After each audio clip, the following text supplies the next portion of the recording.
Bersama saya Nessa Gozal hari ini, wah cerah sekali ya, suasananya cerah, cuacanya juga, apalagi hatinya. Wah, apalagi hati saya ini lagi bunga sekali karena menggunakan baju yang emang bikin mood saya ini langsung naik levelnya ya. Ini adalah bolero dari Tiara Hamas, fashion designer by Aldion. Dimana kalau kita pakai baju yang emang bikin level PD-nya naik, itu emang akhirnya kerja juga jadi lebih menyenangkan ya. Makanya fashion ini menjadi sangat penting. Nah, karena fashion ini menjadi sangat penting, kita banyak harus duduk bersama dan berdiskusi bagaimana akhirnya kontribusi fashion ini menjadi jauh lebih besar.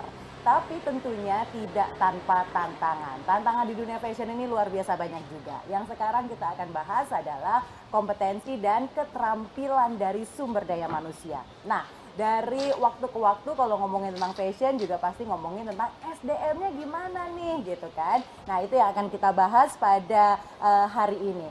Tapi pemerintah tentunya tidak tinggal diam karena pemerintah ini juga memberikan pelatihan vokasi soal merancang gaya, pengembangan konsep rancangan, prediksi tren, bahkan juga mempraktekkan yang namanya koleksi rancangan. Nah, pertanyaannya adalah apakah pelatihan vokasi itu akhirnya match dengan kebutuhan industri? Nah, itu yang akan kita fokuskan untuk bicara, itu kita fokuskan untuk diskusi penyiapan SDM industri fashion melalui pelatihan vokasi. Ya, dan yang pasti ini Anda mungkin menyaksikan melalui Instagram Live dari Kios 3-in-1 BBPLK SMG _ Asta Model Semarang, Semarang Fashion Convention, metrojateng.com atau Sonora _ Semarang. Atau bisa juga disaksikan live streaming YouTube-nya di BBPLK Semarang Official dan juga Metro Semarang TV.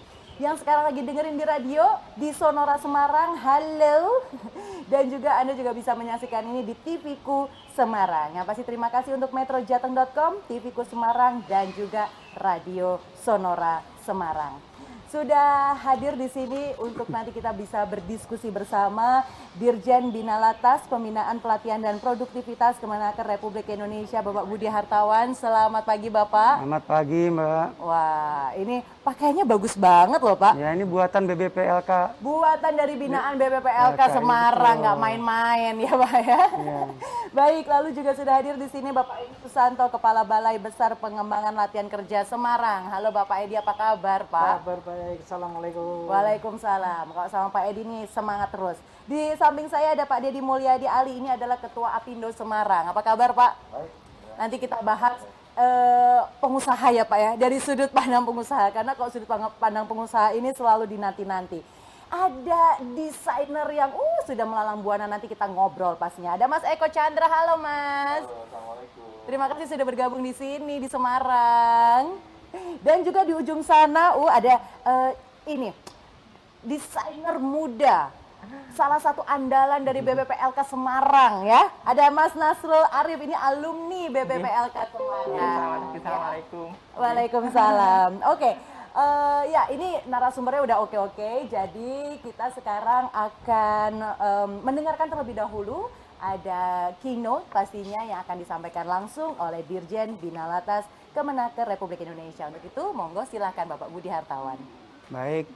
Assalamualaikum warahmatullahi wabarakatuh. Waalaikumsalam. Selamat pagi dan salam sejahtera untuk kita semua.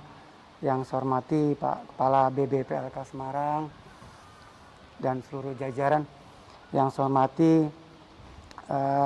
Pak Dedi Mulyadi Ali, Ketua Apindo Kota Semarang nih. Desainer nasional ada Pak Eko Chandra, Pak Nasrul, dan teman-teman dari perusahaan, dari instansi-instansi lain.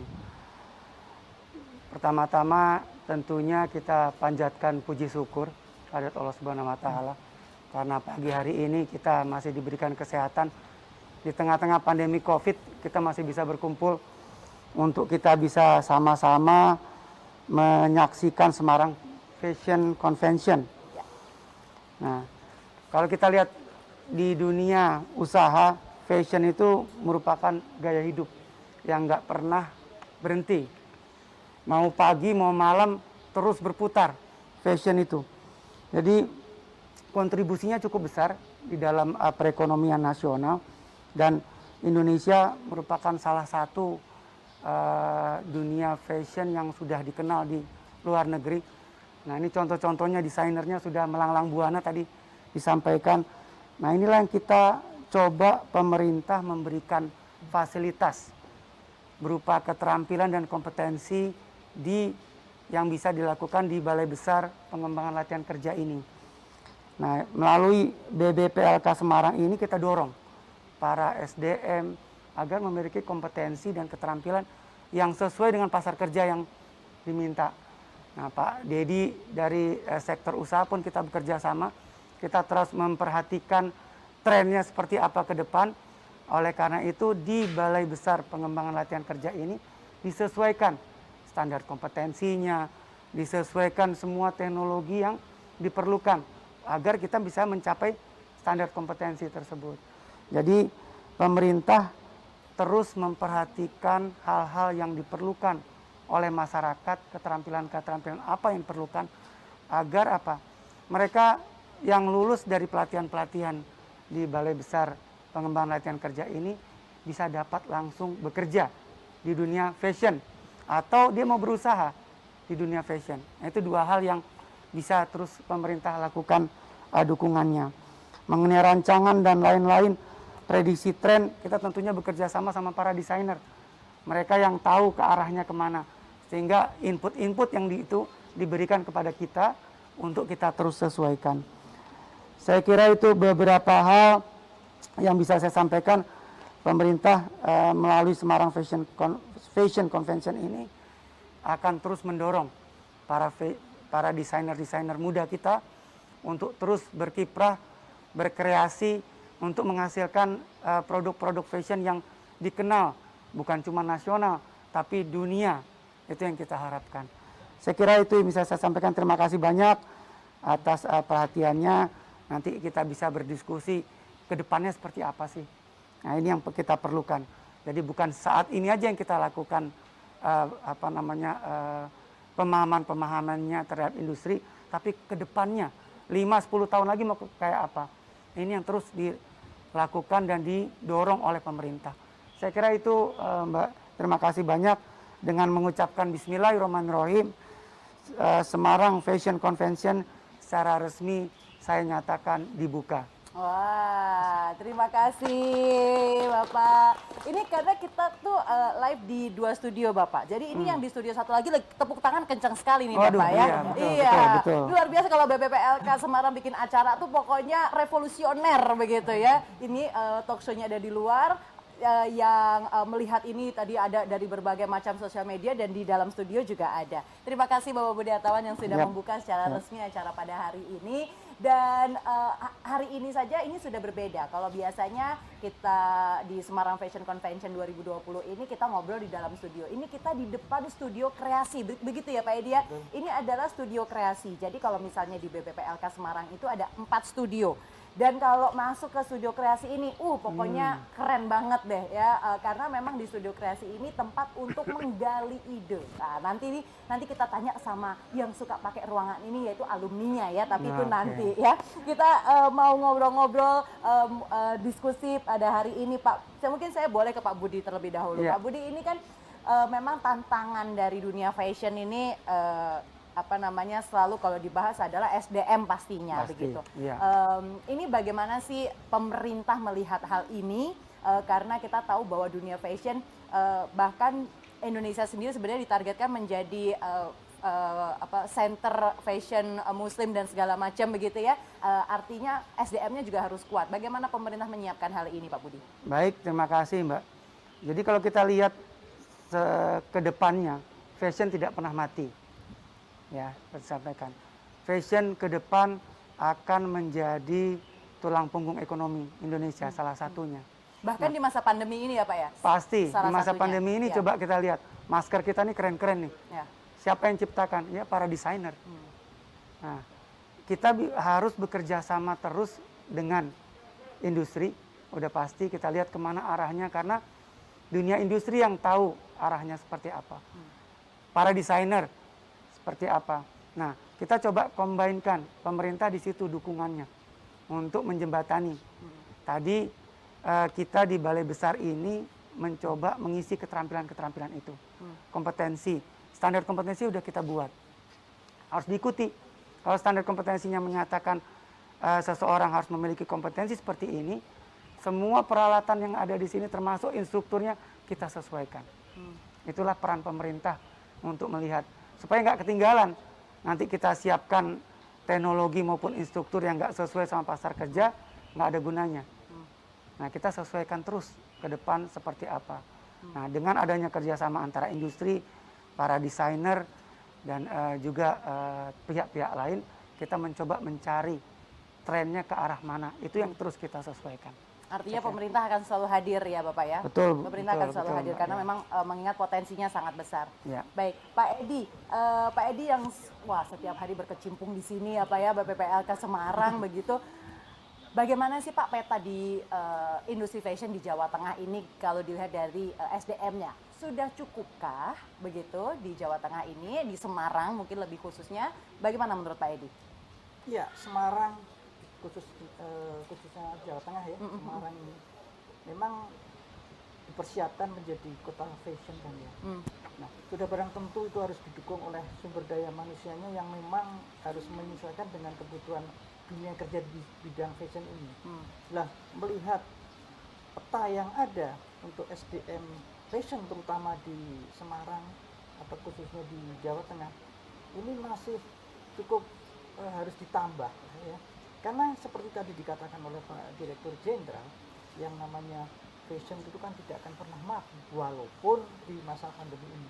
Sehingga SDM-nya itu harus beradaptasi. Sudah barang tentu harus tersedia pula SDM yang memang sesuai dengan kebutuhan yang dibutuhkan pada saat itu.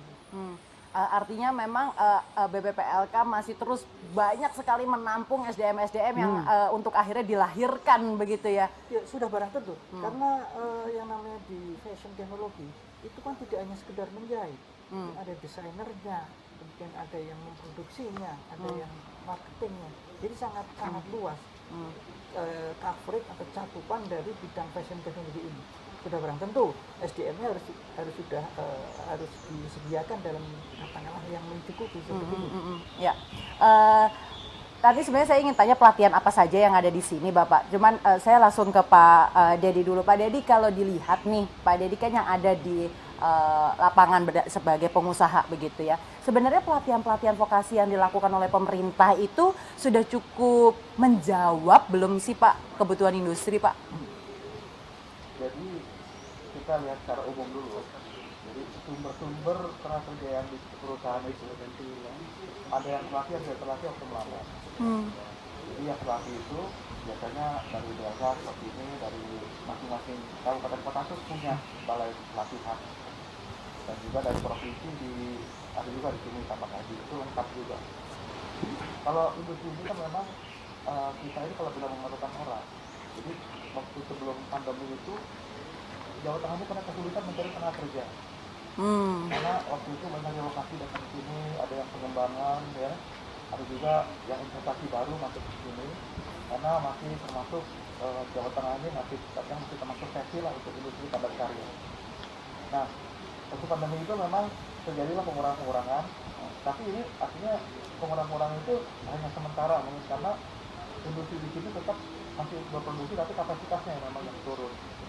Jadi, nah kalau sumber yang dari BLK di sini, ada juga dari SMK juga, ya.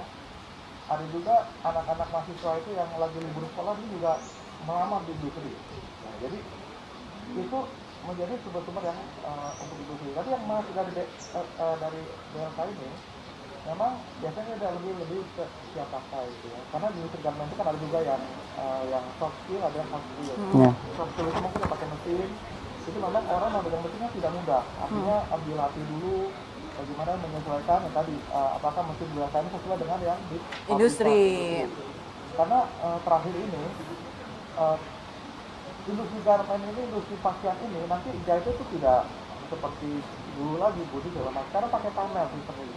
Jadi orang itu panel ini kerja sendiri gitu. Jadi ke depan akan menjadi padat modal, nanti high tech ke depan, akan menjadi high tech, sehingga ini juga ambisi kesiapkan juga oleh BLK ini, karena udah pakai teknologi laser, teknologinya embroidery itu ada soft skill itu yang harus dipunya, seperti bikin program untuk embroidery bordure itu kan harus ada programmernya, nah soft skill itu harus dibikin. Terus bagaimana untuk menggunakan laser, bagaimana untuk semua akan berkait, bukan hanya ekonomi saja, lingkungan pun termasuk nantinya. Bagaimana produk-produk itu akhirnya memang jadi ramah lingkungan gitu. Jadi makanya itu harus dari hilir ke hulu harus match ya. Match seperti itu. Kalau tidak pasti ketinggalan. Nah, apalagi seperti yang kalau kita bicara fashion, itu kan ada yang pakaian basic itu Jawa Tengah ini pakaian tidak bisa bersaing karena basic itu pindah ke Vietnam, ke Kamboja kan. Itu kenapa tuh Pak? Artinya kita kecolongan di sesuatu kah atau? Kita memang udah nggak ini karena bicara market lagi, bicara pasar itu sampai dulu. Jadi memang kita ini kalau basic itu udah cukup ya, karena garment ini kan dari Indonesia tahun 69 kita udah berkembang dari Jawa Barat, Jakarta terus ke sini gitu. Ya kalau di Jawa Tengah ini ya termasuk barulah 10 tahun belakangan ini mulai ramai di sini. Tapi di sini industri lengkap, dari hulu ke hilir di sini ada. Ada bikin kain, ada bikin benang, bikin kain juga lengkap untuk materialnya gitu ya. Nah ini ke depan ini saya rasa kalau untuk yang BLK ini bisa juga diarahkan apa dia mau jadi entrepreneur atau memang mau kerja di pabrik. Oke. Kalau di industri dia masuk dalam industri, ya saya juga punya juga UKM juga. Memang itu menggunakan dari SMA SMK. Tapi kalau mamanya hanya ingin bekerja, masuk SMK tuh waktunya sayang gitu. 3 tahun belajar, kalau untuk jadi operator hanya 3 minggu selesai gitu kan. Jadi waktunya tidak terbuang. Tahun-tahun belajar tuh ngapain gitu. Saya rasa kalau dari Mas Eko ini mungkin bukan dari sekolah SMK, mungkin dia punya sendiri kemampuan sendiri sama karakter, bakat ya, talent. Dia mungkin belajar sendiri. Rata-rata orang yang dari itu belajar ke yang orang-orang terkenal. Mungkin nanti Mas Eko buka kursus, buka sendiri kayak anak Francis segala macam itu ya, buka budi usaha segala macam juga. Meningkatkan produksinya. Ya, artinya memang di sini ini kerjasamanya emang seperti yang tadi Pak Budi katakan ya, pihak swasta, pihak ketiga pun juga harus ikut serta begitu di sini. Nah, Mas Eko, ini coba gimana sih ceritanya dulu tuh jadi desainer? Apakah emang bener dari kayak tadi ya Pak ya SMK dulu begitu, atau kayak sering dapat ilham gitu ya? Ya, saya dulu sebagai seorang desainer saya tidak mempunyai background sekolah fashion. Oke. Saya lulusan SMK jurusan akuntansi. Jauh banget ya hitung-hitungan ya. Tapi passion saya memang sudah dari awal saya sudah sangat mencintai dunia fashion. Dari situ saya belajar basic hanya sekitar kurang lebih 1,5 bulan. Dari situ kemudian saya kembangkan sendiri. Waktu itu belajar basicnya di mana? Di Bojonegoro. Artinya maksudnya sama seniornya atau? Iya. Oh oke, jadi kayak ngikut desainer yang lebih dulu gitu ya. Oke. Oke, dari situ berkembang. Kemudian saya dari Bojonegoro saya hijrah ke Jakarta. Lalu asik nih ceritanya di sana. Alhamdulillahnya di sana saya bertemu dengan orang-orang yang luar biasa. Yang notabene mereka juga berkecimpung di dunia entertainment, which is mereka juga membutuhkan outfit untuk mereka gunakan. Wardrobe pasti. Nah, dari situ kemudian saya menggali potensi saya kembangkan kemampuan saya, ide kreatif dan lain sebagainya, sampai pada akhirnya jadilah saya seperti sekarang ini. Berarti udah berapa tahun Mas ada di dunia fashion? Ya, tahun ini masuk 1 dekade. Itu biasanya kalau penyanyi bikin konser loh Mas ya kan? Saya mau minta sama Pak Edi sama Pak Budi fashion show ya. 1 dekade. Sip. Aku karena angkatan lama ingetnya Krisdayanti ya. Krisdayanti dulu bikin konser 1 dekade ya. Emang angkatannya kadek sih ya. Oke, baiklah. Wow, ini nih Mas Nasrul yang saya tuh senang sekali Pak kalau melihat alumni BPPLK atau bahkan yang masih di BPPLK. Kelihatan wajahnya tuh penuh dengan harapan, penuh dengan ini. Maksudnya tuh emang beda gitu energinya gitu ya. Mas Nasrul, dulu alumni tahun berapa? tahun 2019. 2019. Di sini Iya. berarti dapat 3 bulan juga atau 3 bulan, terus tambah 1 bulan lagi. Oh, tambah. Jadi asalnya dari mana dulu? Saya aslinya dari Temanggung. Dari Temanggung. Iya. Terus bisa ke BPPLK itu gimana ceritanya? Karena saya merantau ke Semarang. Oh, jadi merantau dulu, Iya. terus tahu ada BPPLK. Iya, begitulah. Terus habis itu mendaftar. Iya. Oh, terus Begitu. 3 bulan itu tuh diapain aja sama timnya Pak Edi? Saya digodok waktu itu. Digodok. Digodok ya, oke Digodok oke. sama Cen, gini, saya dikasih ilmu itu bagi saya ilmu baru banget. Heeh. Ya kan? Tapi emang dulunya emang pingin fashion? Dari kecil sih fashion terus. Oke. Begitu. Terus? Selama 3 bulan itu saya diajari dari cara melihat desain, meramu lah ya intinya. Kalau masakan mungkin meramu ya Mas Eko ya. Meramu. Oh, tren sekarang itu apa sih? Gini kita wujudin ke busana. Oke, Gitu. itu berarti Mas Nasrul tuh waktu masuk tuh nol putul ya ibaratnya. Ya? Saya alhamdulillah sih udah sedikit-sedikit ngerti. Oke. Gitu. Tetapi belum aku mau kemana sih? Gitu loh. Nah, ternyata kayaknya ada ruang di BLK. Inilah Oke. ruang saya gitu kan. Jadi selama 3 bulan itu apa saja yang didapatkan? Saya mendapatkan pembelajaran tentang menjahit, membaca desain. Terus kita juga selain membaca desain kita juga memproduksi desain. Setelah itu juga pemasarannya kita mau kemana sih? Oh, di pemasaran pun Iya. diajarkan. Jadi di sini komplit ya Mbak. Oh, luar biasa. All in one Komplit ya, ya, pelatihan iya. vokasinya di sini ya. Oke. Begitu. Terus habis itu kenapa nambah 1 bulan? 1 bulan karena saya mungkin orang Bejo. Oh. Tak disyukuri aja sih, saya termasuk orang Bejo. Saya terpilih untuk show di Paris. Wow. Sebentar saya mau tanya dulu yang lagi nonton di sosial media, udah pernah ke Paris? Mas Nasrul udah ya kan? Soalnya saya juga belum, jadi saya juga iri ya. Jadi gimana ceritanya dulu bisa show di Paris? Sebenarnya kita kan ada 4 kelas ya. 4 kelas itu kreasi dan produksi. Kita diseleksi, kita mendesain dulu, kita diseleksi menjadi waktu itu 10 besar.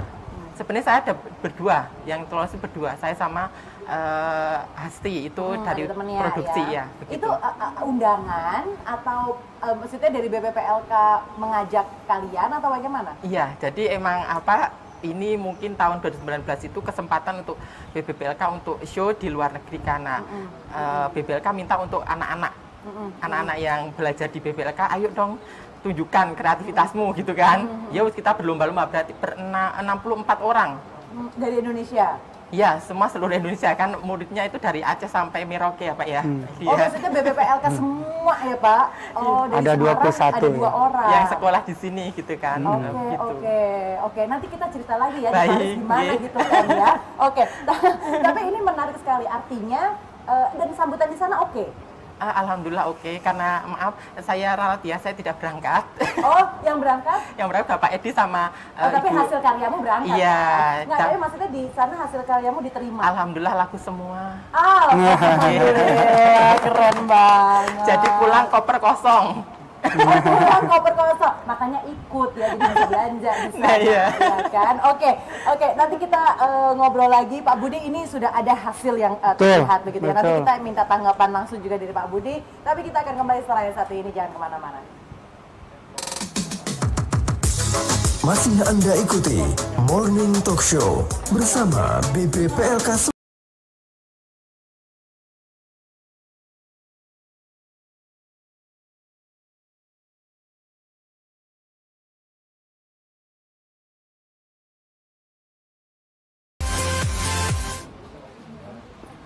Cukup?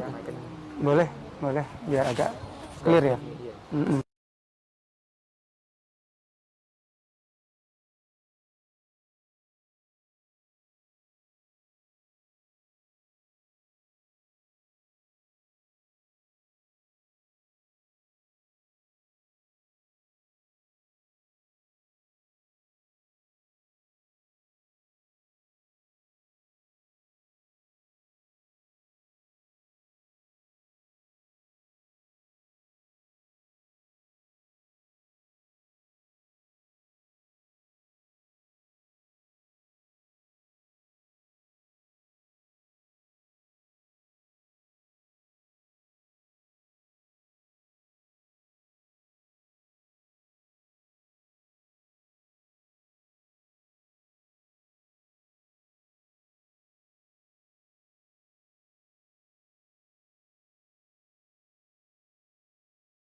Semarang Fashion Convention 2000.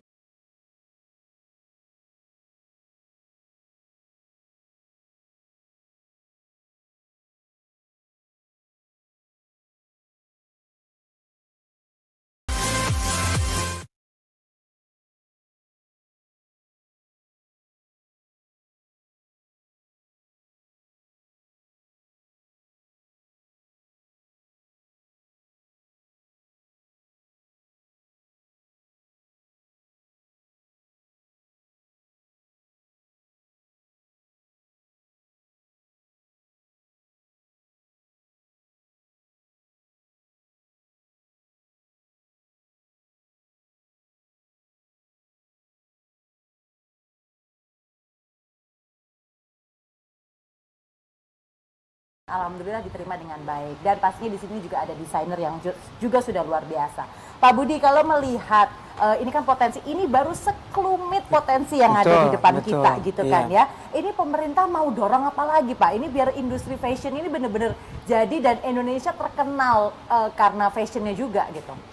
Baik, kita jadikan Balai Besar ini sebagai pusat pelatihan fashion di Indonesia. Semarang nih punya kekhususan tersendiri. Nah, contohnya Mas Nasrul tadi, alumni kita tahun lalu sudah bisa produksi dan dikenal di luar negeri. Nah, ini harus kita terus kembangkan kerjasama di antar pemerintah sendiri dengan Kementerian Perdagangan, tentunya Kementerian UMKM, perbankan, untuk kita bisa menggiatkan, mengajak bersama-sama. Contoh-contoh seperti Mas Eko, Mas Nasrul ini harus kita angkat. Bantuannya bukan cuma saja keterampilan. Keterampilan sudah sebagai dasar tentu. Semua hal sudah diajarkan. Nah, tapi setelah itu apa? Setelah mereka belajar di sini, harus kita kembangkan ke arah mana? Kerjasama tadi dengan dunia industri, kita lihat apa sih demand-nya. Kalau udah kita tahu demand-nya, kita ajarkan lagi ke para peserta pelatihan berikutnya, untuk nanti akhirnya menjadi saling mengisi antara alumni yang sebelumnya dengan alumni yang sekarang.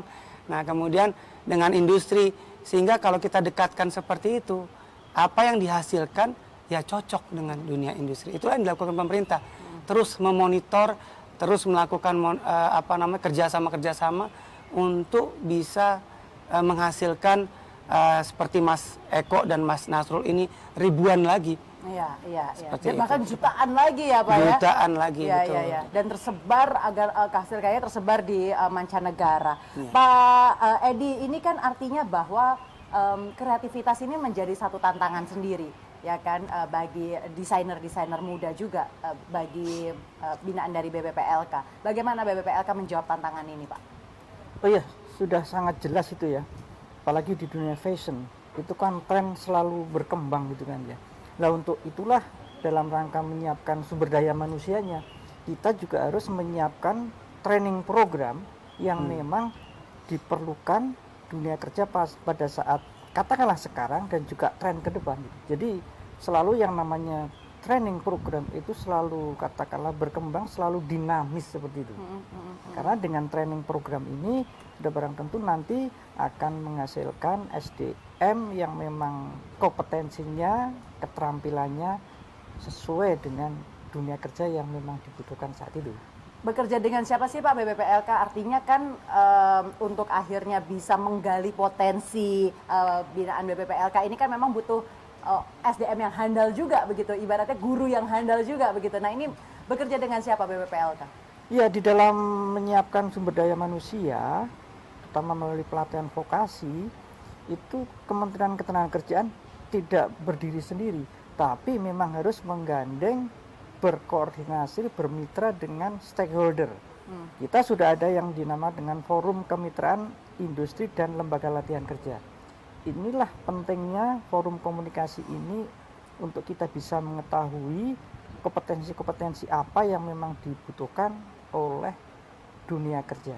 Nah, Balai Besar Pengembangan Latihan Kerja Semarang ini terkait dengan fashion teknologi, kemarin kita sudah bekerja sama berkolaborasi dengan Indonesian Fashion Chamber. Indonesia Fashion Chamber. Ya, IFC ya.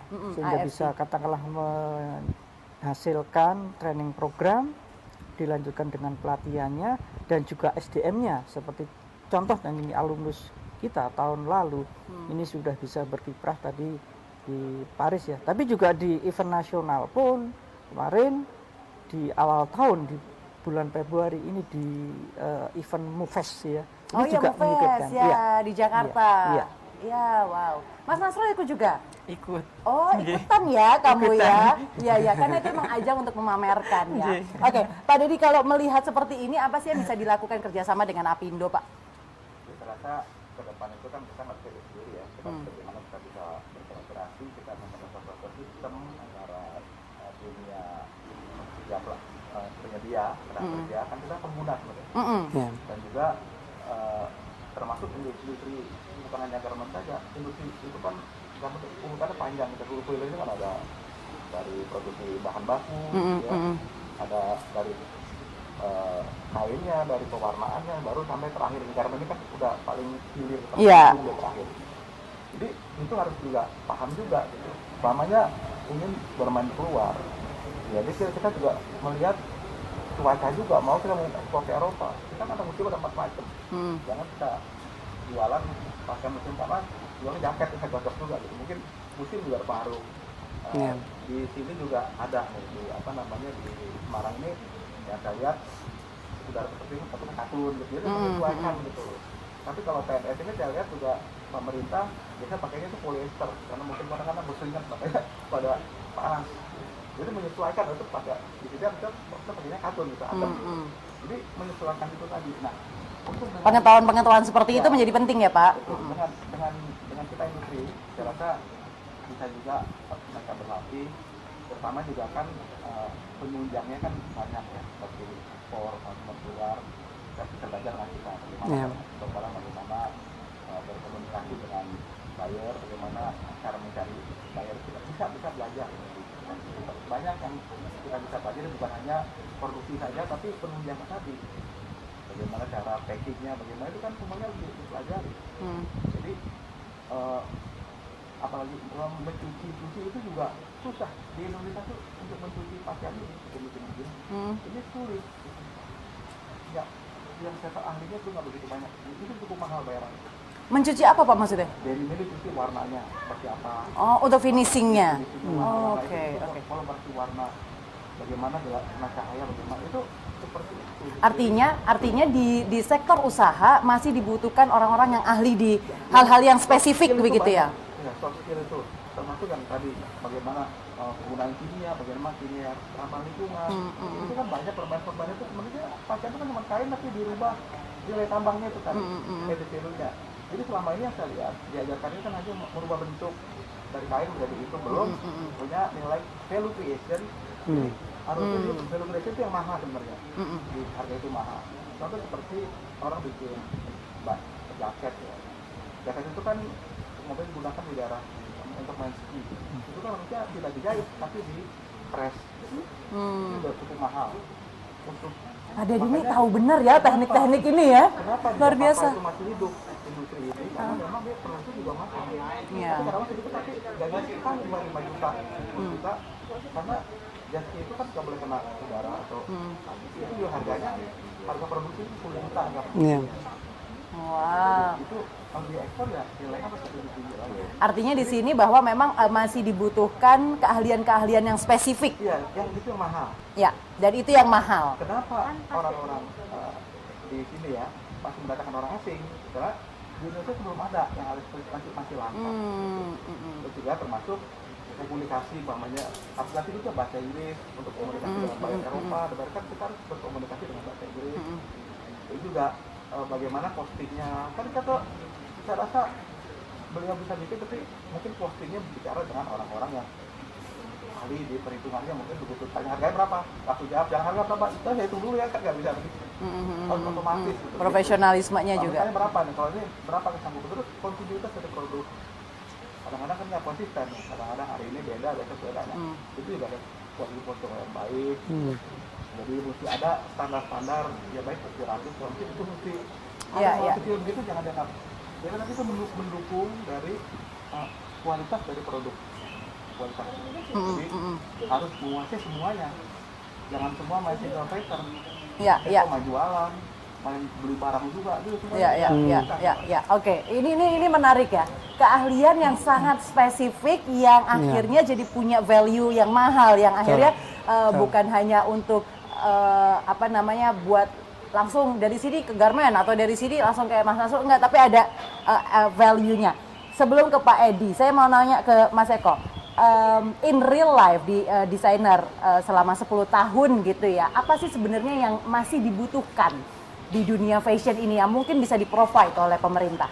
Ya, yang dibutuhkan adalah, kalau untuk saya, adalah tenaga kerja yang memang compatible. Secara spesifik apa itu? Dari bagaimana mendesain, kemudian membuat pattern, kemudian teknik menjahitnya, kemudian sampai ke finishing, itu dibutuhkan untuk saya selama 10 tahun ini adalah orang-orang yang mempunyai 4 hal ini yang rata-rata yang masih kami butuhkan sampai dengan sekarang. Seperti itu. Jadi memang agak susah sekali kalau menurut saya untuk mencari orang-orang sumber daya yang mempunyai 4 hal ini tadi yang bisa kita dapatkan di dunia kerja. Boleh diulangi tadi 4 tadi apa Mas? Ya, mendesain, kemudian pattern, pola, kemudian menjahitnya dan finishingnya. Jahit dan finishing, oke. Dari situ, itu yang sangat kita butuhkan. Oke. Itu memang mau di usaha garment sekalipun juga itu juga yang dibutuhkan, saya rasa. Oke. Iya. Ini akhirnya sepertinya BPPLK bisa menampung dan pemerintah begitu ya, bisa menampung saran-saran begitu. Mas Nasrul, tapi setelah keluar ya dengan bekal yang diberikan oleh BPPLK, cukup atau tidak? Atau seharusnya, wah coba kalau dulu aku belajar ini juga ya, gitu misalnya. Di BPPLK itu sebenarnya saya sebenarnya ya waktunya sengkurang. Oke, 3 bulan saya itu. Saya pinginnya di sini terus. Ya, gimana sih nggak mentas-mentas dong? Nah itu ya, karena apa ya, bagi saya itu di sini banyak ilmu baru yang di luar itu nggak saya dapatkan. Dan kalau ini kok waktu 3 bulan sebentar ya. Kurang ya? Iya, kurang. Tapi 3 bulan itu berarti gimana? Maksudnya ngerasa kurang karena belum mendalami ini udah pindah subjek lagi atau bagaimana? Bukan begitu juga sih, tapi emang apa ya, ingin menggali lagi sih. Oh, keinginan begitu. Belajarmu emang tinggi ya. Oke. Iya. Itu sih Mbak, kalau yang namanya belajar fashion, itu sangat dinamis. Bahkan belajar sekalipun itu kalau buat saya yang 10 tahun ini pun juga itu masih belajar juga, masih terus belajar, dan itu menyenangkan sekali dan habis-habisnya. Karena trennya berubah terus ya, fashion ya. Betul. Dan saya lihat kalau di BPPLK ini sendiri juga dari alat-alatnya, dari infrastrukturnya itu semuanya canggih semuanya. Gitu. Ya, ada di tempat lain, mungkin di sekolah mode yang untuk alat-alatnya mereka tidak punya, tapi di BPPLK Semarang ini ada. Gitu. Seperti misalnya apa sih Mas? Ada satu alat yang sangat canggih sekali dan saya tahu banget harganya berapa. Gitu. Investasinya cukup mahal lah ya. High tech banget. Itu bikin pola sekaligus dengan flashingnya itu dalam satu mesin. Pola dengan flashingannya. Kita kan ketika pola itu kita bikin, kemudian kita susun di kain.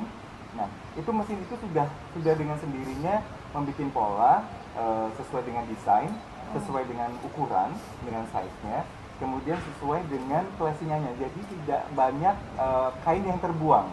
Iya. Gitu. Dan itu BPPLK punya, ada 3 mesin di sini. Wow, luar biasa. Artinya pemerintah nggak kurang-kurang ya supportnya ya. Betul. Pemerintah nggak. Makanya kalau Mas Nasrul aja 3 bulan kurang, saya tuh juga sebenarnya kalau sudah sampai ke Semarang, itu rasanya saya juga mau balik ke Jakarta. Gitu.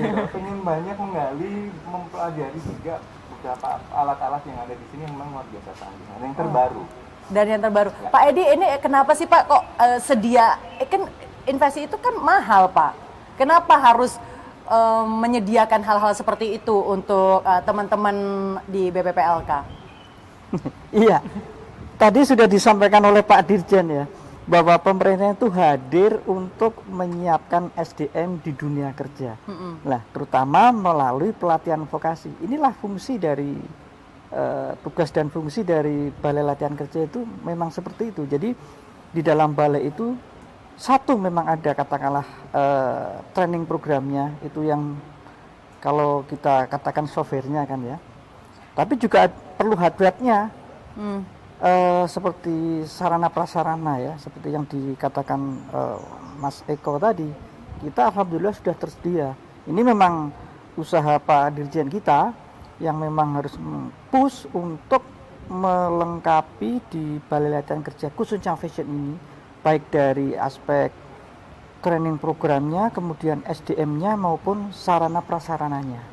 Itu seperti itu. Pak Edi, tadi menjawab tantangan dari Apindo gitu ya Pak Dedi yang menghasilkan SDM-SDM yang memiliki keahlian yang spesifik. Ini menurut Pak Edi bagaimana? Oh iya, itu memang di dunia nyata, artinya di dunia kerja. Yang namanya pekerjaan juga ada seperti itu. Di fashion pun juga ada katakanlah yang spesifik ya. Termasuk juga nanti peralatannya dan sebagainya. Itu memang harus disediakan SDM yang memang benar-benar katakanlah mumpuni di bidangnya. Karena kembali lagi, fashion itu juga menyangkut masalah teknologinya juga kan. Nah, wah itu Mas Eko ngangguk-ngangguknya kencang tuh Pak ya. Setuju ya teknologi. Pak Budi, kalau melihat akhirnya yang ada di Semarang ini, pemerintah pusat melihatnya bagaimana dengan perkembangan yang ada di BBPLK Semarang? Baik Mbak, jadi kita nggak boleh berpuas diri. Tadi disampaikan, Pak Dedi selalu menyampaikan, demand-nya harus gini nih ke depan. Kalau gitu pemerintah berpikir, oh kalau begitu kita harus dukungnya seperti apa.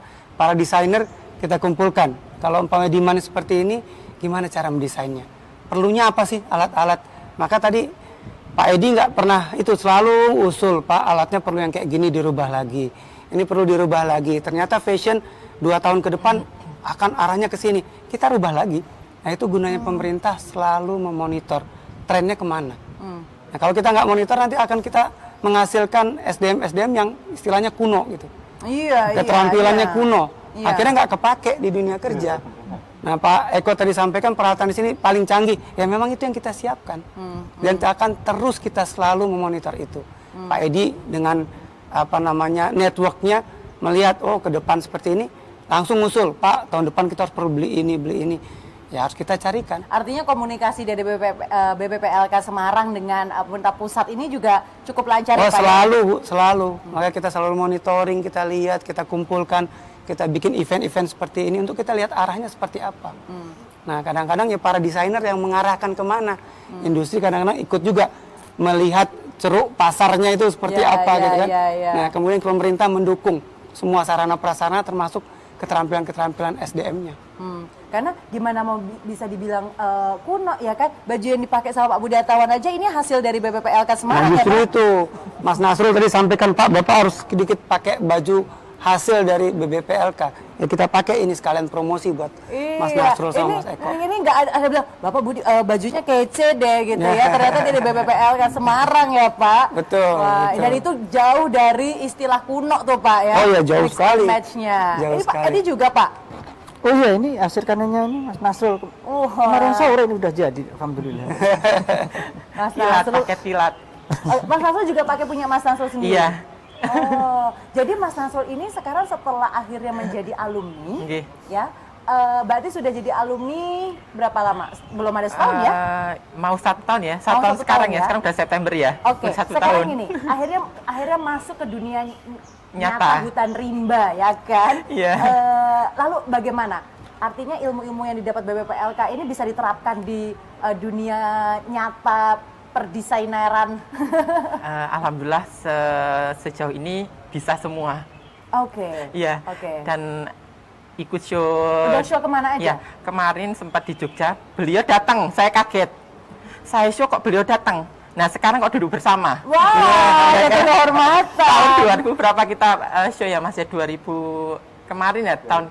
Ya, beliau tiba-tiba datang saya show. Kaget dong. Desainer besar udah terkenal melihat karya saya gitu kan. Karena Mas Eko ini juga apa? Fashion guru di Liga Dangdut Indonesia ya. Tuh kan luar biasa ya. Terus artinya membuka pintu peluang yang luar biasa ya lulus dari BBPLK ini ya.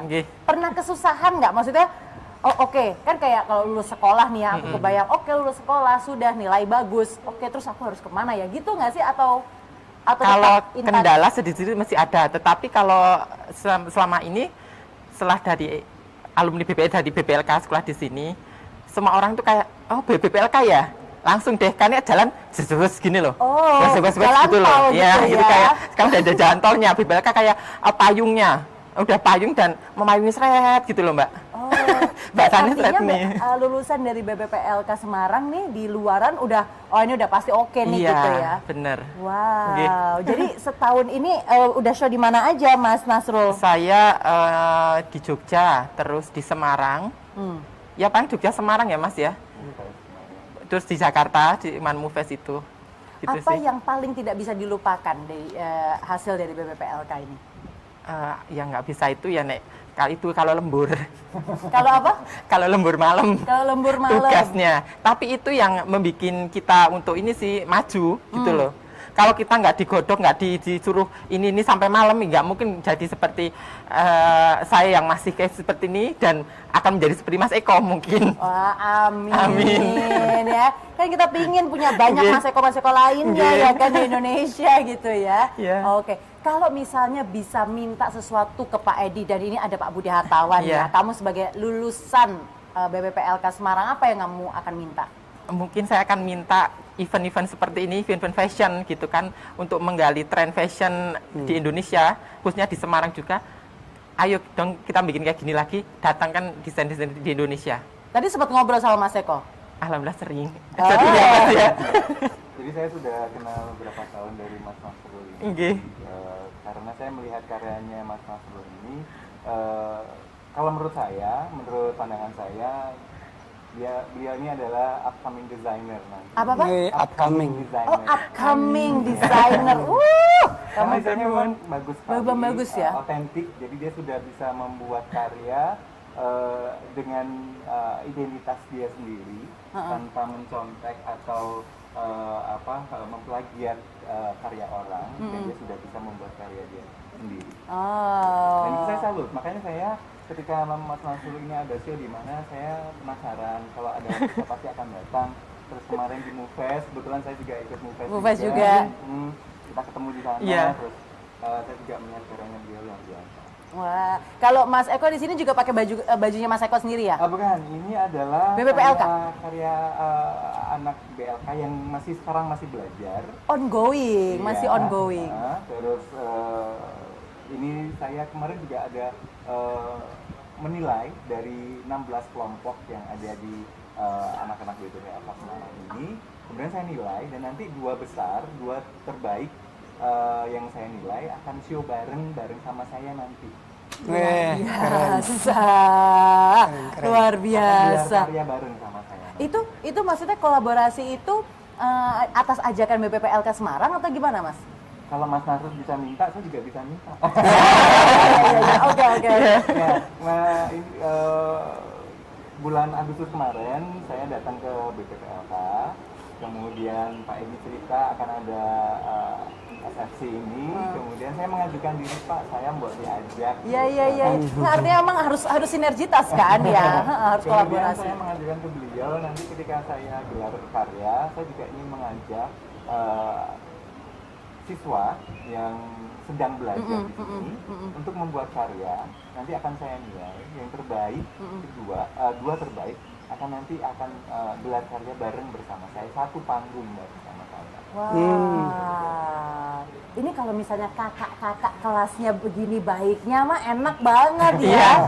Kakak-kakak kelasnya mau ngajak adik kelasnya gitu ya di sini ya. Oke, Pak Dedi, ini artinya industri fashion ini kan luar biasa ya. Kalau di Apindo sendiri, Pak, ini concern ada concern ke fashion juga nggak sih, Pak? Ada concern di dunia fashion juga nggak sih? Ya, kalau tadi saya sedikit sampaikan dengan Mas Eko tadi, memang bukan saja juga itu memang membentukkan yang multi spesifik tadi. Sekarang kita dan harganya berbeda. Iya. Jadi bukan standar saja. Setelah masalah Apindo-nya, Apindo ini kan memang membawahi semua industri sebenarnya. Ada makanan minuman, ada industri furniture, ada industri BPP juga, untuk spesial untuk itu. Asli sudah mana memang dari diklat membutuhkan atau menimbulkan tempat untuk diskusi dan melihat lapangan apa sih ke depan, yang juga kita juga industri juga sih. Apindo siap-siap aja ya Pak ya. Karena kan kadang-kadang industri ini memang kalau udah besar dia kan spesialisasi ya. Ada yang bikin mungkin meeting, bikin kaos, bikin training, ada bikin jaket, ada bikin anak-anak, bikin denim, ada bikin woman macam-macam, ada underwear, ada macam-macam brand segala macam lah. Jadi spesialisasi mau yang mana gitu. Sehingga kita bisa, oh kalau memang bikin seperti underwear ya kita ajak ke tempat yang produksi underwear, semua udah spesialis apa ke depan, tahu underwear ke depan tuh langsung kayak mana modelnya tahu gitu. Karena kalau industri ini sekarang ini yang saya ini tiap hari itu sampel tuh 100 sampel datang Pak. Oh iya. Gitu. Bahkan sampai 1000-an juga kita bikin. Karena waktu produksi itu liternya pendek, dulu 40 hari sekarang 20 hari. Begitu cepat karena dagang online. Jadi makanya orang mau bikin produk kita bikinkan langsung di online. Yang mana yang laku itu untuk produksi. Jadi udah seperti itu sekarang. Jadi industri juga langsung ikuti juga. Karena biasa juga mungkin pelatihan mungkin nggak perlu lama-lama tapi kualitas oke gitu. Mungkin litannya karena nggak perlu apa yang tadi ada SMK sampai 3 tahun tapi keluar cuma jadi operator jasa terus kasih jadi itu cuma 2 minggu udah selesai masalahnya.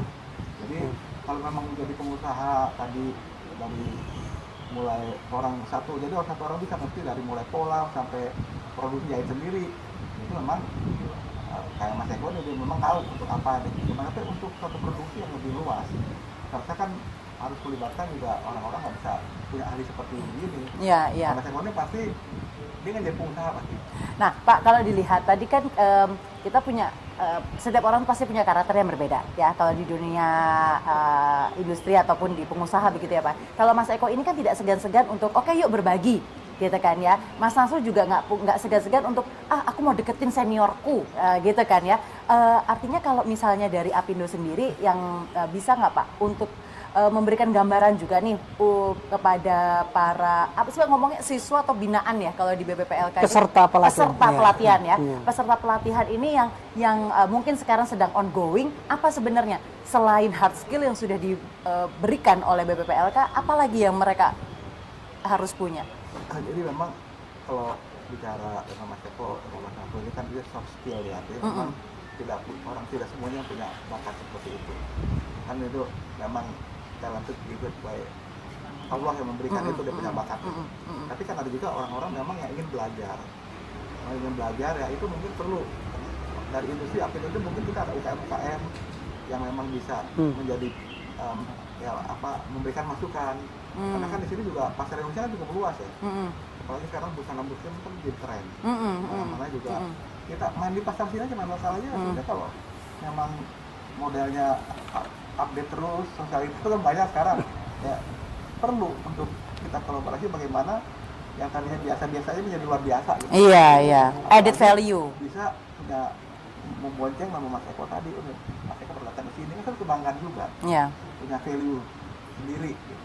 Jadi, perlu juga yang tadi kita bangun ekosistemnya, bagaimana kita bisa kolaborasi kaitnya bagaimana industri besar itu bagaimana, karena industri besar ini juga banyak dimanfaatkan industri kecil karena bahan baku dan minta dari kita gitu. Banyak juga industri besar itu yang potongan-potongan kain dibikin bagus, dari denim dibikin macam-macam lah.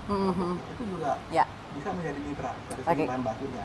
Baik. Mungkin nanti kita bisa kolaborasi lagi ya Bapak ya.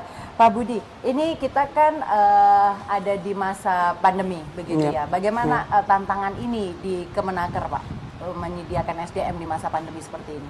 Baik, terima kasih. Jadi begini, pandemi ini memang mengalami banyak pengurangan pegawai seperti sampaikan Pak Dedi tadi. Kemudian ada yang dirumahkan, ada yang di PHK. Tapi di sisi lain ternyata di dunia fashion memunculkan hal-hal lain juga yang diciptakan. Seperti dulu nggak ada orang pakai masker. Sekarang pakai masker semuanya dengan desain yang bermacam ragam. Nah ini kan nggak ada sebelumnya. Kemudian tentunya masker itu disesuaikan dengan fashionnya. Kemudian muncul juga hal-hal lain seperti pendukung-pendukung yang sebelumnya itu nggak ada. Nah kita di Kementerian Ketenagakerjaan ini mencoba memanfaatkan 21 BLK kita di seluruh Indonesia. Pada saat pandemi ini banyak masyarakat memerlukan masker. Pada saat awal kan sulit tuh nyarinya. Nah, BLK-BLK kita memproduksi masker. Dari kejuruan menjahit, dikerahkan instrukturnya dengan para peserta pelatihan yang sebelumnya mungkin membuat baju dan lain-lain, sekarang ke arahnya ke masker. Dan kita produksi ratusan ribu, banyak sekali, dan disebar kepada masyarakat yang membutuhkan di sekitar BLK. Nah, itu kita buat hal seperti itu. Nah, ini di luar fashion juga banyak. Sampai kita ada juga permintaan peti mati. Itu dibikin di BLK kita di tempat-tempat lain. Karena kekurangan dan perlu cepat, kita membantu hal itu. Nah, di masker dan alat-alat pelindung diri tadi, saya kira sangat-sangat dibutuhkan pada saat pandemi ini. Nah, inilah kita lihat bahwa memang ada kesulitan yang terjadi karena pandemi, tapi kita melihat peluang untuk kita bisa mengisi seperti itu. Nah, mudah-mudahan pandeminya segera berakhir. Amin. Sehingga kita bisa terus meningkatkan produktivitas kita. Iya, bisa Elfop juga bisa berkembang juga, Bapak. Iya. Ini ternyata di studio utama, ini ada yang ingin bertanya, Bapak, ya. Kita coba bisa hubungkan. Ada yang ingin bertanya di studio utama, silahkan. Terima kasih Ibu, juga Bapak yang ada di depan. Assalamualaikum warahmatullahi wabarakatuh sebelumnya. Nggak kedengeran suaranya. Mungkin bisa dibantu untuk audionya, kita tidak bisa mendengar. Ya Bu, kami dari Balai Latihan Kerja UPTD di Kabupaten Blora menanyakan, entah pada siapa ya, monggo nanti dijawab. Kok nggak denger ya? Karena Di daerah kami di Kabupaten Blora, peserta pelatihan menjahit terutama untuk desain fashion, itu sebenarnya teman-teman kami peserta pelatihan di daerah itu punya bakat yang begitu besar. Jadi mereka itu terlihat dari hasil pelatihan itu bisa kita lihat, meskipun itu hanya dasar dan juga kami juga membuka terampil, itu bisa kita kembangkan menjadi tren fashion yang bagus, tidak kalah dengan yang ada di kota besar. Namun di sini yang kami alami dari teman-teman kami sendiri itu banyak kendala yang dihadapi mereka, terutama untuk memasarkan ataupun mengenalkan hasil dari pelatihan desain fashion ini. Mereka terbentur,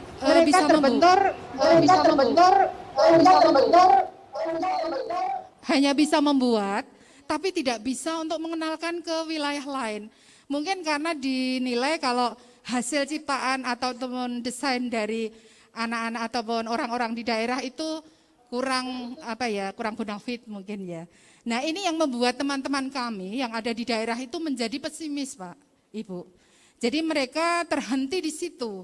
Untuk berkembang itu akhirnya ya hasilnya itu cuma dipajang di BLK saja begitu. Jadi tidak bisa berkembang seperti di BBLK. Kalau di BBLK kami percaya karena ini di kota besar. Tapi kalau yang di daerah ini saya mohon pencerahan bagaimana caranya biar mereka itu juga punya semangat atau motivasi tinggi untuk mengembangkan bakat yang mereka miliki itu. Kira-kira itu yang bisa saya tanyakan. Terima kasih. Assalamualaikum warahmatullahi wabarakatuh. Ya, terima kasih Ibu.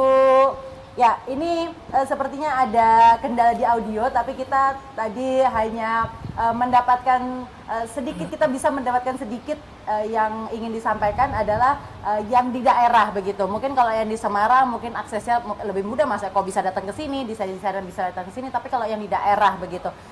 Saya mau tanya langsung ke Pak Budi sih. Iya. Bagaimana Bapak? Ini kan kita selalu memang karena Indonesia ini kan luar biasa ya betul, Bapak ya. betul. Secara geografisnya juga luar biasa. Ini bagaimana gap ini bisa pemerintah hadir untuk bisa mengecilkan gap ini? Baik, ini kan kita kalau lihat tadi kata kunci yang disampaikan oleh penanya tadi bahwa pesimis di daerah. Ya. Sebenarnya kita nggak boleh pesimis. Kita ada program namanya pemagangan. Jadi lulusan-lulusan daripada BLK kita itu kita coba magangkan ke dunia industri.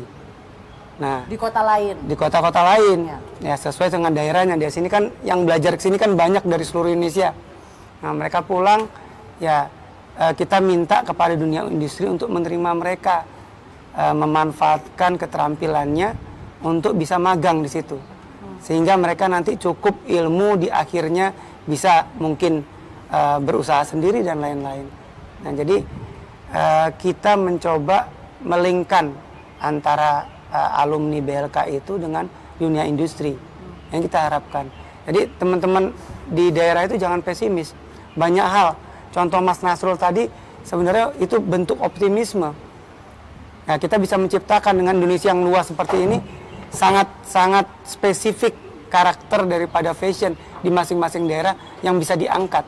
Seperti itu. Tinggal bagaimana caranya tadi kita terus belajar untuk melihat trennya ke arah mana. Seperti itu. Ya, artinya sudah ada gerakan magang di luar kota itu ya Bapak yang akhirnya bisa meningkatkan mental juga. Betul. Untuk wah ini nggak di kandang sendiri begitu ya. Mungkin ada tanggapan dari Pak Edi. Iya, terkait dengan katakanlah ada sedikit kendala di daerah terkait dengan pengembangan katakanlah kompetensi fashion ini. Tadi juga sudah disinggung oleh Pak Dirjen, itu bisa melakukan pemagangan. Nah, termasuk juga dari lembaga latihan kerjanya, BLK-nya atau LPK-nya, itu juga harus bermitra dengan dunia industri, dengan dunia usaha seperti itu. Jadi bisa untuk menyiapkan bahwa lembaga latihan tersebut itu juga bisa menyiapkan SDM-nya terutama di daerah tersebut. Nah, jadi selain katakanlah magang tadi, sekali lagi ini juga lembaga pelatihan harus berkolaborasi, bermitra dengan dunia industri. Itu untuk dengan pihak-pihak luar juga ya Bapak ya? Iya. Ya. Oke. Kalau dari Apindo saya mau bertanya, ini kan karena isinya pengusaha-pengusaha semua, mungkin bisa mengencourage untuk teman-teman di daerah luar Semarang begitu ya, yang mungkin secara aksesnya berbeda begitu Bapak? Gini, dulu bukan yang di Jawa saja, Apindo ini pernah bekerjasama dengan pemerintah NTT. Jadi Nusa Tenggara Timur kita bisa membayangkan daerahnya dari berbagai macam pulau. Untuk mendapatkan 2 tenaga kerja itu kita harus nyebrang 3-4 jam ke pulau-pulau itu, pulau-pulau kecil itu. Nah, ini kita dikasih komitmen dari pemerintah. Jadi waktu itu disiapkanlah kira-kira 50 orang dari itu dicari di pulau-pulau itu, karena ini mengembangkan pariwisata di sana, dilatih di sini, di Balai di sini, tapi itu memfasilitasi. Pemerintah menyewa pesawat terbang posisi sampai ke sini Pak. Berarti 3 bulan di sini, begitu pulang mereka sudah pintar membuat kaos, buat apa itu seperti itu. Nah, ini komitmen tadi.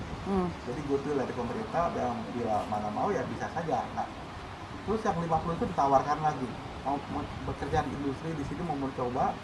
Ada juga mencoba beberapa orang, ada juga yang pulang, tapi tetap kita masih berkomunikasi dan sana memberikan alat-alat diperlukan disesuaikan kebutuhan, dan bila mana perlu ada kerjasama lagi. Jadi kalau untuk di Pulau Jawa saya rasa sih mudah ya, artinya masih oke ya Pak ya. Di Jawa Timur industrinya ada, di Jawa Tengah, Jawa Barat ada semua di Pulau Jawa ini. Karena yang di luar Jawa itu agak sulit. Kenapa tidak bukan di Pulau Jawa? Karena untuk supply bahan baku itu susah. Di Pulau Jawa mana ada pabrik ini kan nggak ada, pabrik kain nggak ada di luar Jawa. Jadi di Jawa sini. Ya, memang kalau mau center seperti itu ya mesti tadi kerjasama saya rasa. Jadi Apindo Indonesia ini bila mana ada yang perlu apa kita bantu. Atau seperti NTT ya, 2 tahun lalu. Karena mereka udah jadi usaha kecil di daerahnya mengembangkan. Ya, artinya mungkin bisa titip pesan kepada teman-teman tadi penanya ya, Ibu penanya tadi bahwa ini kita masih sangat diuntungkan bahwa tinggal di Pulau Jawa, di Jawa Tengah begitu ya, di mana aksesnya pasti jauh akan lebih mudah daripada saudara-saudara kita yang ada di luar Jawa. Jadi artinya dipupuk seperti kalau misalkan tadi Pak Budi katakan, harus dipupuk rasa optimisme itu ya Bapak ya, dipupuk rasa optimisme karena bagaimanapun juga akses kita ini misalkan ke Semarang juga masih oke gitu ya. Kita yang memang harus mencari jalan peluangnya itu gitu ya, kayak tadi Mas Nasrul juga bilang harus babat alas ibaratnya gitu ya Mas Nasrul ya. Oke. Mungkin ada penanya lagi di ujung sana, boleh? Mudah-mudahan audionya sudah bisa terdengar dengan lancar. Assalamualaikum warahmatullahi wabarakatuh. Saya dari PHRD Jawa Tengah. Salah satu tolak ukur untuk penyerapan tenaga sumber daya manusianya adalah dari BPLK ya, salah satunya. Nah, untuk yang di fashion ini paling tidak kita butuh di fashion ini untuk kreasi-kreasi baru bisa terbit dari peserta yang ada di BPLK. Barangkali bisa untuk inovasi yang baru ini, untuk contoh aja pada saat ini kita butuh penggunaan masker ataupun face shield. Nah, dalam inovasi-inovasi ini, apakah di BPLK sudah diperkenankan untuk jual barang-barang seperti ini, kreasi-kreasi baru, barangkali inovasi-inovasi perlu untuk dilombakan lah di antara peserta-peserta yang ada di BPLK. Saya pikir itu mungkin juga barangkali untuk inovasi untuk penggunaan APD. Saat ini APD di dalam masyarakat, kalau orang sudah menggunakan APD seolah-olah udah jadi porno gitu ya. Nah, ini bisa saja barangkali untuk inovasi ini untuk dikembangkan lagi. Saya pikir itu aja sih. Hanya perlu untuk inovasi-inovasi yang dari BPLK biar dikenal lebih banyak di masyarakat, sehingga BPLK menjadi salah satu tolak ukur dari penyerapan tenaga kerja yang inovatif gitu. Saya pikir itu. Makasih. Terima kasih. Ini tadi namanya Pak Reza, Bapak. Ya. Yang diharapkan ini luar biasa bahwa BPPLK menjadi tolak ukur loh Pak, tolak ukur untuk penyerapan tenaga kerja. Bagaimana Pak Edi menanggapi hal ini? Ya, terima kasih Pak Reza ya dari PHRD ya. Jawa Tengah ya. Memang kita juga sudah berkolaborasi sejak lama dengan PHRD kan. Nah, jadi terkait dengan inovasi khususnya di bidang fashion, ya memang fashion sendiri itu adalah inovasi yang tidak akan pernah berhenti seperti itu kan ya. Itu memang dunia fashion seperti itu. Nah, terkait inovasi terutama menghadapi pandemi ini, kita juga sudah menyiapkan training program atau program pelatihannya dan juga penyelenggaraan pelatihannya. Itu mulai dari pembuatan masker, kemudian baju hazmat, kemudian ini juga sedang ongoing ini ya untuk menyediakan wastafel mekanik gitu kan ya.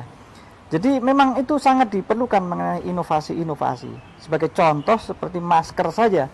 Masker ini juga sekarang menjadi barang atau benda yang memang kebutuhan pokok lah seperti itu kan ya. Nah, ini juga tadi juga disinggung oleh Mas Eko, yang namanya masker itu juga tidak sembarang bahannya gitu ya, terkait dengan safety-nya atau keamanannya. Memang seperti masker ini bukan masker medis, tapi juga katakanlah masker yang sudah memenuhi syarat untuk dipakai lah ya. Melindungi diri ya Bapak? Iya, artinya ini dari bahan katun ya, dari bahan katun. Itu juga sudah diperhitungkan dan didobel, ini di tengahnya juga ada satu lapis. Artinya di BPPLK pun akhirnya mengajarkan juga hasil produksinya harus disesuaikan juga dengan kebutuhan pasar begitu ya? Oh iya, memang harus seperti itu. Termasuk ini sudah mulai terkait dengan produk yang memang ramah lingkungan lah ya. Oh, itu juga sudah masuk juga? Sudah ya. Kita juga sudah kita mulai. Artinya berinovasi terus ya Pak BPPLK. Oke, masih ada satu pertanyaan terakhir. Silakan. Baik, terima kasih. Perkenalkan, saya dari PLK Wonosobo. Berkaitan dengan pengembangan dunia fashion tadi, Bapak Dirjen juga menyampaikan bahwa fashion itu terus bergerak dari kita bangun tidur mau tidur lagi, dunia fashion selalu menjadi bagian dari kehidupan kita. Saya kira kemudian bahkan di tiap-tiap daerah fashion tidak berhenti pada masyarakat kalangan tertentu saja atau pada kota besar saja, tetapi juga sampai di tingkat daerah. Tiap daerah saya kira mempunyai potensi dan karakter khas yang sangat layak untuk dikembangkan. Sementara kalau kita melihat sumber daya yang ada di daerah, seperti BLK kita sebagian besar masih berhenti pada menjahit, begitu. Pada pengembangan desain kita belum mempunyai sumber daya yang mencukupi.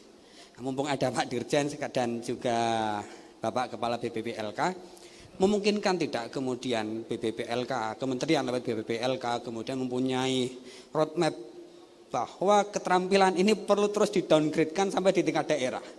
Dalam 3 tahun ke depan misalnya, teman-teman instruktur daerah juga sudah mempunyai kompetensi untuk mengembangkan dunia desain seperti ini. Kami mempunyai harapan seperti itu, Bapak. Jadi karena masker yang seperti ini akan mempunyai lebih kalau kemudian kita desain dengan bagus seperti itu. Saya kira itu, Bapak. Saya kira usulan kami kemudian ada langkah-langkah kemudian untuk mengupgrade kami di daerah, baik keterampilan instrukturnya, program dan segala kelengkapannya, sehingga kami juga bisa mendidik anak-anak kita, sumber daya kita memanfaatkan potensi dan ceruk pasar yang selalu ada di tiap daerah. Demikian Bapak, terima kasih. Terima kasih Bapak. Langsung saja Pak Dirjen menjawab. Baik, memang kalau kita lihat ke depan, kita akan terus melakukan inovasi-inovasi.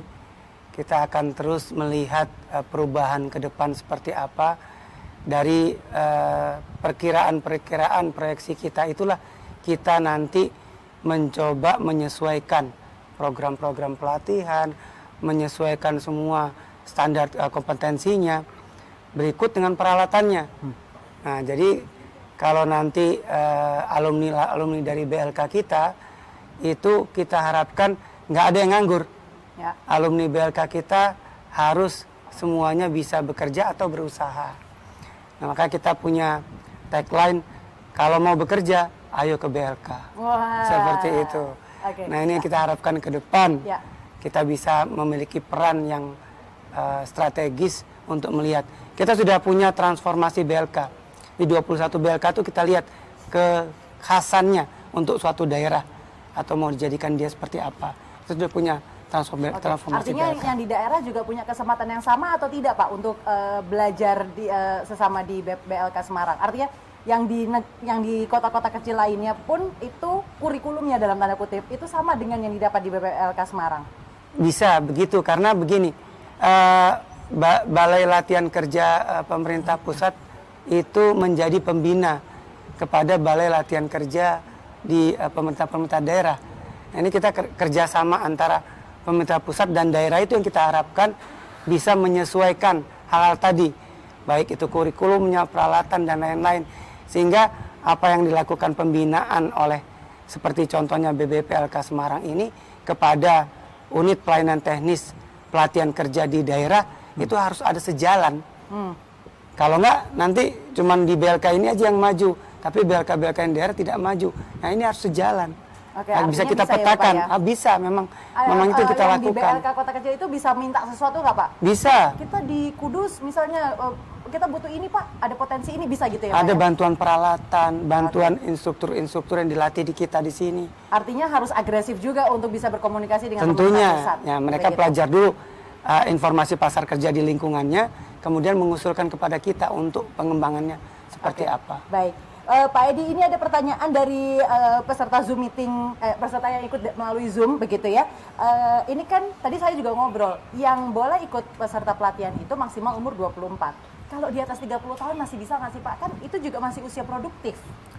Saya ralat tadi, bukan minim 24 enggak. Itu usia kerja atau usia produktif itu bisa. Taruhlah 17 tahunan, itu juga sudah bisa masuk mengikuti pelatihan. Yang di atas 30 Pak? Bisa. Ini sebenarnya pertanyaan saya juga sih. Iya, prinsipnya sih bisa kan ya. Prinsipnya bisa. Prinsip bisa bahwa ikut pelatihan itu tidak harus umurnya kayak saya 20 tahun, itu tidak. Tapi bisa 40 tahun itu juga bisa. Masih ya. Bisa karena ya, Bapak, ya. Pelatihan vokasi itu tidak diskriminatif itu tidak. Oke, jadi yang di atas 30 tahun masih bisa untuk belajar di BPPLK? Sangat boleh, sangat boleh. Oke, baiklah. Ini ya, tadi sudah ditanyakan. Masih ada satu penanya. Oh, baik. Ya, habis itu kita akan closing statement ya. Ya, Ini kalau nggak fashion show-nya akan mundur terus gitu ya. Baik, silakan untuk penanya berikutnya.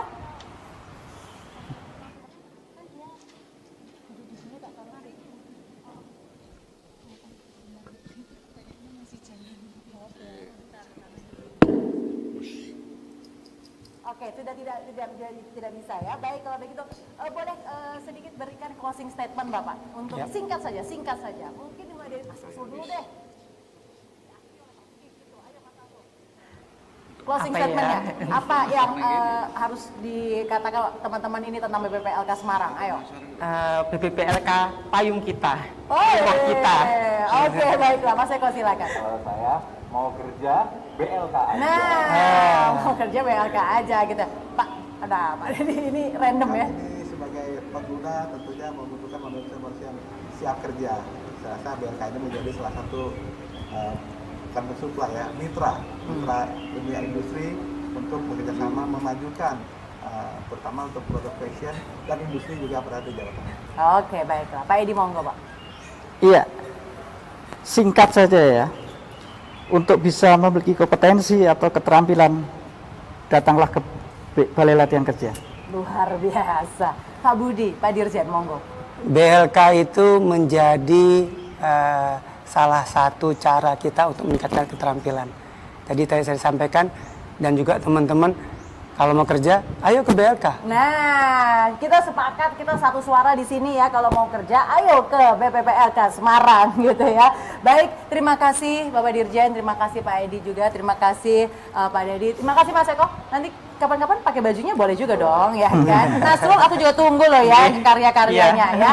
Oke, baiklah kalau begitu terima kasih sudah menyaksikan Semarang Fashion Convention, talk show mengenai bagaimana pelatihan vokasi ini menjawab kebutuhan dari industri, dan kita bisa melihat bagaimana pemerintah yang sangat concern sekali, pelatihan-pelatihannya juga tepat sasaran, tinggal bagaimana akhirnya peserta pelatihan yang ada di sini bisa dengan kreatif menciptakan juga peluangnya sendiri begitu ya, karena bekalnya sudah diberikan oleh pemerintah. Dan akhirnya saya Nesa Gozal pamit undur diri. Wassalamualaikum warahmatullahi wabarakatuh. Waalaikumsalam warahmatullahi wabarakatuh.